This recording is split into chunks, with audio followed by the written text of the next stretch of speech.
Ouais, moi Ouais. je suis paysanne boulangère depuis 3-4 ans, suite à une reconversion professionnelle. Et voilà, c'est un projet de famille en fait, de couple à deux. On a fait ça avec Ghislain.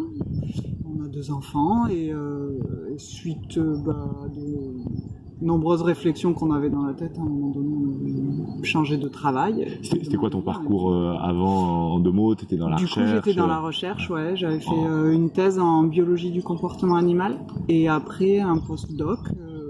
Du coup, le parcours classique universitaire, voilà, à Paris, thèse à Paris, tout ça, tout qui va bien. 10 ans de recherche, du coup, en tout, et puis des contradictions qui me pesaient de plus en plus, qui ont fait à un moment donné que j'ai eu envie de passer à une autre phase de vie. C'était quoi les contradictions dans ton activité de recherche? Dans l'activité de recherche, c'était à plusieurs niveaux. C'est peut-être le manque de recul des chercheurs sur leurs propres thématiques, leur propre manière de travailler, leur propre sujet de recherche, le fait qu'on ait de moins en moins de temps en fait pour prendre le temps de faire de la bonne recherche, qu'il faille aller vite, tout ça.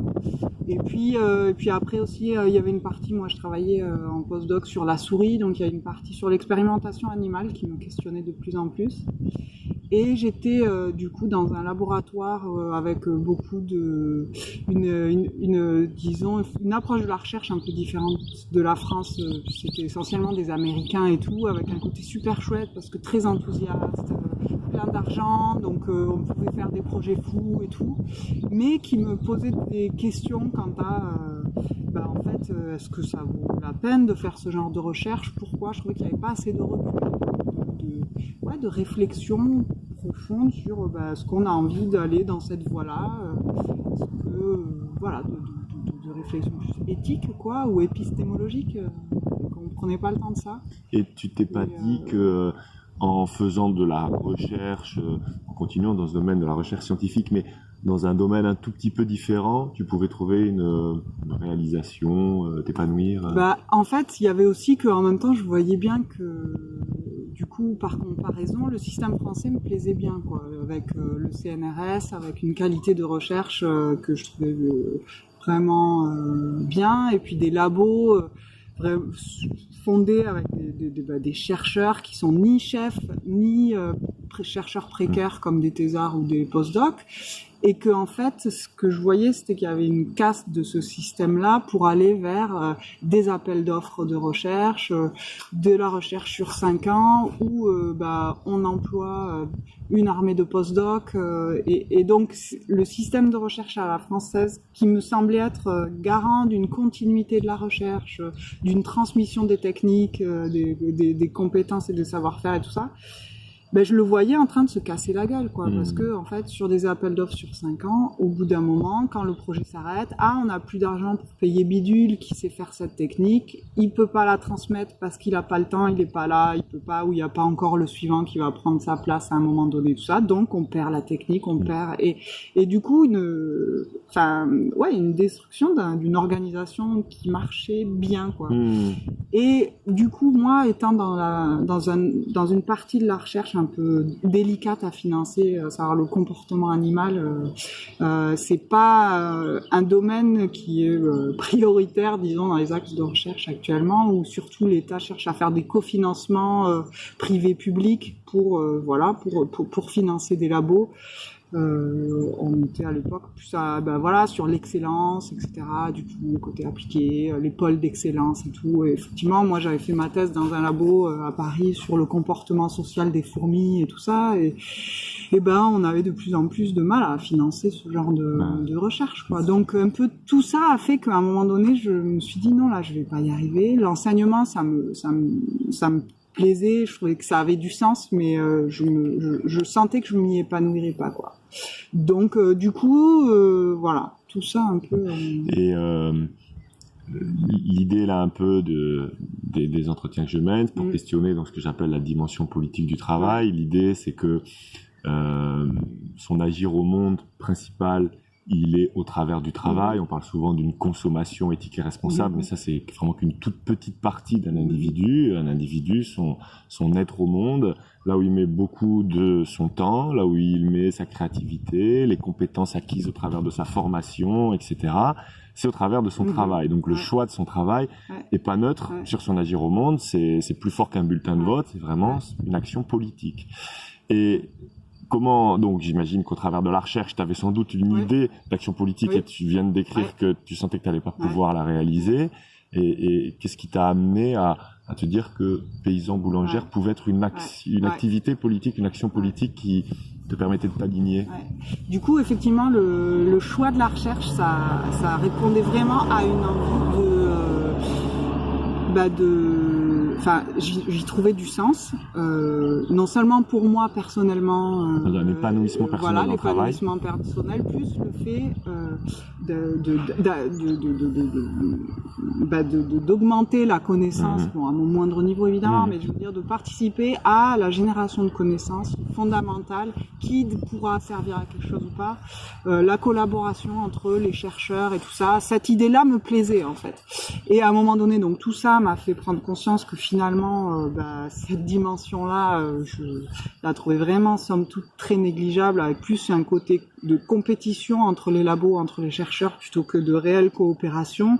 Beaucoup d'ego en jeu, beaucoup de réseaux qui font que de pouvoir au sein de la recherche qui m'ont un peu enlevé des illusions. Enfin voilà, j'ai peut-être mûri, grandi, me suis aperçu de la réalité du monde.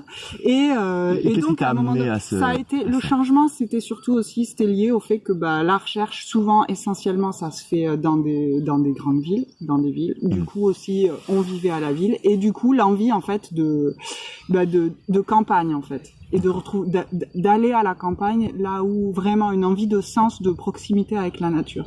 Et à partir de là, la réflexion, elle a été de dire, d'accord, j'ai envie d'aller à la campagne pour moi, pour ma famille, mes enfants et tout, mais j'ai envie de faire quelque chose qui a du sens. Par exemple, faire du télétravail, pour moi, ça me satisfaisait pas, quoi. Et du coup, très vite, ça a été d'être paysan, quoi, parce que oui, en fait, du coup, c'est travailler la terre et c'est faire du coup quelque chose qui a du sens, de l'alimentation et au début c'était assez flou, hein, ça. Enfin voilà, j'étais assez ouverte sur ça. Après, le choix s'est porté en rencontrant des gens, en fait, en discutant avec des gens, et notamment des paysans boulangers, en voyant leur installation, en travaillant avec eux, que je me suis dit ça me plaît, quoi. Maîtriser toute la filière du blé, faire le blé, produire le blé de manière biologique en travaillant des terres, de manière respectueuse de la nature et de l'environnement, de transformer ce blé en farine et après la farine en pain, ça a du sens, quoi, parce que tu choisis tes variétés de blé, c'est toi qui fais toute la filière et en même temps tu as une sécurité, parce que si à un moment donné tu as un aléa climatique qui fait que tu perds ta récolte ou tu as de très mauvais rendements, tu peux toujours acheter du blé, du coup faire fonctionner ton moulin, faire ton pain et avoir une rentrée d'argent. Donc une certaine sécurité par rapport, par exemple, aux maraîchers, qui peuvent perdre d'un coup. Du coup, ça a été une décision vraiment pragmatique, en fait.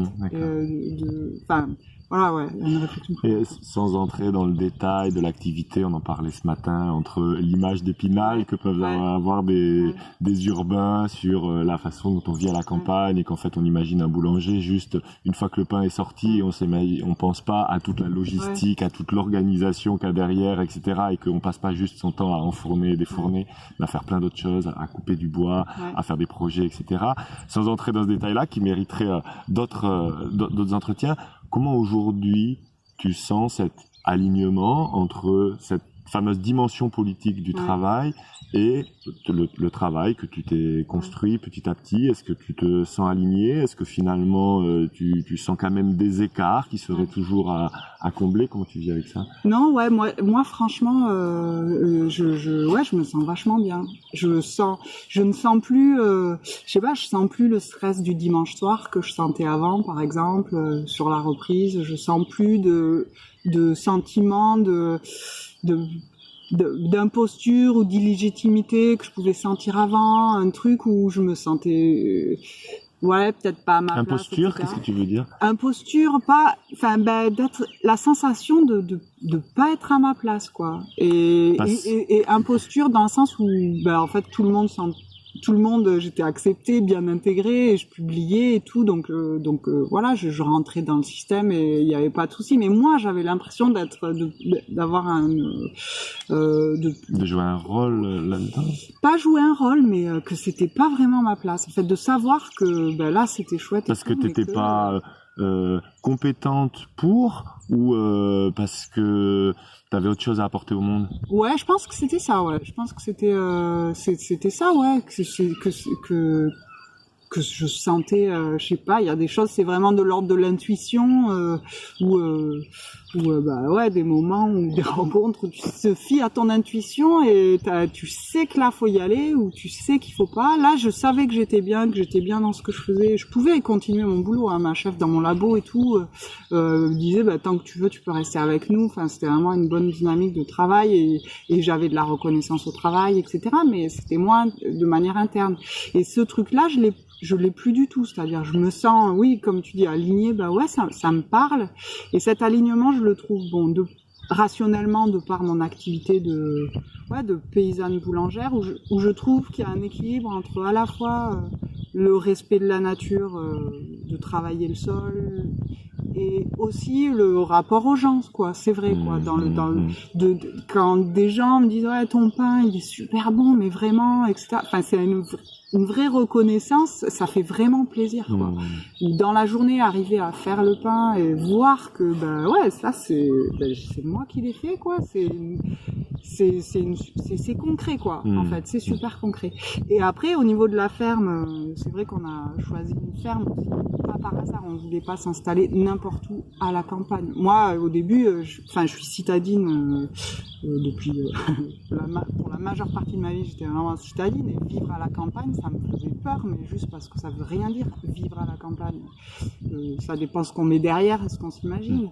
Et avant que je comprenne que c'était plutôt l'isolement social qui me faisait peur, du coup, en réfléchissant et tout, après, effectivement, on a cherché une ferme, un lieu où il y ait de la vie déjà un petit peu, quoi, et des gens, et où on se sente bien, et effectivement, après, créer une activité de boulangerie dans un tout petit hameau, ça fait vivre encore plus, puis les gens sont contents de voir arriver une famille, ça crée vraiment de la vie, et du coup, il y a vraiment un équilibre comme ça. Plus le fait qu'on travaille sur une ferme terre de liens, donc ça donne de la visibilité aussi à la ferme, et donc on est beaucoup contacté, quoi, par des gens qui sont soit curieux de visiter la ferme, soit qui mènent des projets, soit qui veulent avoir des renseignements sur ou des copains comme moi qui viennent un peu voir ce que c'est la vie comme toi, c'est ça, qui viennent et ça, mais du coup d'un coup tout s'imbrique, en fait.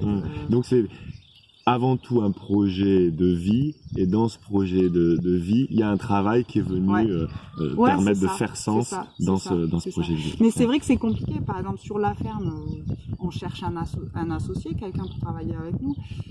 Et c'est très difficile parce qu'en fait, il faut vraiment que dans la vie de quelqu'un, il y ait l'envie d'être paysan, d'élever des brebis, etc. Mais aussi que dans le parcours de vie, la personne soit à ce moment où il a envie de vivre à la campagne, donc de manière un peu isolée quand même, qu'au niveau personnel, c'est sûr que par exemple il y a pas mal de salariés et tout qui sont passés sur la ferme avant qu'on arrive et qui étaient célibataires et tout ça, et se dire non, je vais m'associer là. Après tu passes 95% de ton temps à Salelles où il y a peu d'habitants. Enfin, la probabilité d'un moment donné de se mettre en couple ici, c'est faible. Tu comprends que il faut mieux arriver avec un couple déjà formé. Ouais, je sais. Après, c'est juste la probabilité que ça se passe, c'est incroyable. Moi, je le fais vraiment, je fais le parallèle avec la probabilité de tomber amoureux. Tu sais pas, en fait, tu vois, c'est vraiment ce qu'il faut.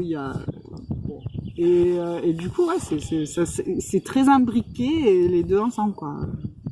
Et pour revenir sur cette idée de dimension politique du travail, et en sortant de Salelles et en regardant un petit peu autour de nous en général, comment est-ce que tu penses justement que les gens qui ont le choix de leur travail, ce qui n'est pas le cas de tout le monde, les gens aujourd'hui le travail, s'ils en trouvent un, c'est déjà beaucoup. Mais beaucoup de personnes ont le choix d'un travail, sont formés et peuvent choisir leur formation, même s'ils n'ont pas le sentiment de pouvoir choisir, et ont par ailleurs une conscience vraiment aiguisée des problèmes un petit peu systémiques du monde, écologique, de grosso modo la thématique de l'effondrement, comme on appelle ça. Comment est-ce que tu penses que, l'ayant un peu vécu, ils peuvent vivre cette dissonance cognitive, cette schizophrénie? Qu'est-ce que ça peut provoquer, selon toi, chez les gens? Est-ce que tu connais des personnes qui sont dans ces situations-là? Qui aimeraient changer, qui changent pas. Par exemple, ou qui sentent qu'il y a un problème, mais qui n'aimeraient pas forcément changer, qui juste sont dans un problème. Qu'est-ce que ça peut provoquer? Je pense qu'il y a plein de raisons pour. Je pense que déjà le changement de manière générale chez l'humain, ça fait peur, quoi, parce qu'on sait ce qu'on a, mais on sait pas ce qu'on aura si on change quelque chose, etc. Donc il y a un peu toujours une facilité de rester dans une habitude et dans une routine, parce que même si tu as des choses qui te conviennent pas, bah au moins tu sais ce que c'est, quoi. Et que oui, je pense que ça c'est. Bah ouais, c'est le plus simple. Puis en plus, si tu peux te dire que c'est de la faute de quelqu'un d'autre, que tu peux pas parce que bah oui, quand même, je vais pas lâcher mon appart, j'ai un super appart, ou je vais pas lâcher mon boulot parce que j'ai un CDI quand même, ça craint et tout. Bah ouais, tu copes. En anglais, on dit ça, cope, to cope. C'est voilà, tu fais avec et tu te. Mais et puis après, je crois que ça va jusqu'à un certain degré. Après, il y a plein de trucs où tu te dis... moi, au début, par exemple, quand je faisais encore de la recherche et que l'expérimentation animale et tout, ça me portait peine, c'est comme ça que j'ai commencé à devenir végétarienne, quoi. Je me suis dit, je tue plein de souris et tout, ça me saoule. Bon, au moins, je vais arrêter de manger de la viande, alors que ça n'a aucun lien, quoi. Enfin, je veux dire, mais voilà, tu fais tu fais tes compromis là où tu peux. Tu pèses le pour, le contre en permanence, tout ça. Après, moi, j'ai pas mal de copains, qui peuvent avoir fait, du coup, des formations pour se reconvertir, etc. Mais à un moment donné, je crois qu'il faut lâcher ce... faut y aller, quoi. Faut se jeter dans le vide et puis après on se rend compte que du fait du bagage qu'on a eu avant soit d'éducation, soit de patrimoine financier qui donne un minimum d'assises pour pouvoir se dire là j'ai 6 mois devant moi où je peux me prendre être tranquille, pas avoir de revenus, etc. Mais à un moment donné faut vraiment il faut pour sortir de la schizophrénie. Mais est-ce que tu penses qu'il y a des gens qui peuvent vivre finalement confortablement, durablement dans une schizophrénie en disant je suis pas aligné dans mon travail, mais en s'étant inventé des blocages tels que de toute façon ils n'en sortiront pas et ils reconnaissent qu'ils sont dans une schizophrénie, mais ils ne peuvent pas faire autrement d'après eux? Je pense qu'il y a des gens qui peuvent rester dans ce truc-là, ouais, carrément. Mais après,